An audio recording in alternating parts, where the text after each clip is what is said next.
সাকিব মিশা প্যানেলে আমি ছিলাম, তখনও আমাকে অনেক ভোট দিয়ে সবাই জয়ী করেছে, আমি অনেক কৃতজ্ঞ। এত সুন্দর একটা প্যানেলে আমি আছি, আমার খুবই ভালো লাগছে।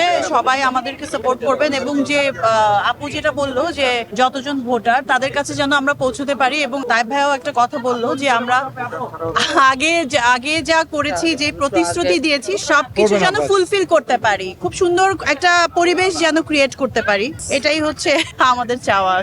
আসলে আমরা শিল্পীরা দিন শেষে খুব একা হয়ে যাই যখন আমরা এই যে এগুলো মেনটেন করি, তখন একটা ফ্যামিলি এনভায়রনমেন্ট থাকে। স্যান্ডেলিনা সো, রূপচর্চায় আভিজাত্য।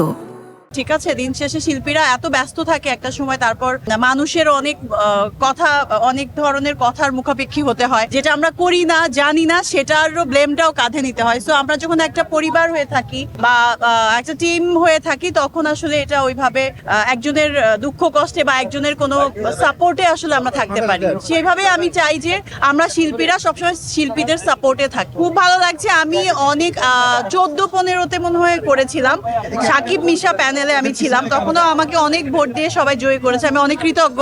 এবং আমি এবারও আশা করব যে ওনারা আমাকে ভোট দিয়ে জয়ী করবেন। খুবই ভালো, চেঞ্জেস তো আসবে। ওনারা এর আগেও খুব সুন্দরভাবে কাজ করে গেছেন এবং আমার বিশ্বাস যে ওরা আরো ভালো, আরো বেটার কাজ করবে আমাদের সবাইকে নিয়ে। আপনার সাকিব ভাই তো করছে না, এবার বাধ্য হচ্ছিল বাধ্য হয়ে আমি, যেহেতু সাকিব মিশা ভাই করছে না, বাধ্য হয়ে। এটা ফানি। ডেফিনেটলি সিরিয়াসলি নজর থাকবে। মানুষগুলাই খুব অনেস্ট, আমরা সবাই খুব অনেস্ট মানুষ। এবার এগুলো কোনো প্রশ্রয় পাবে না আশা করি।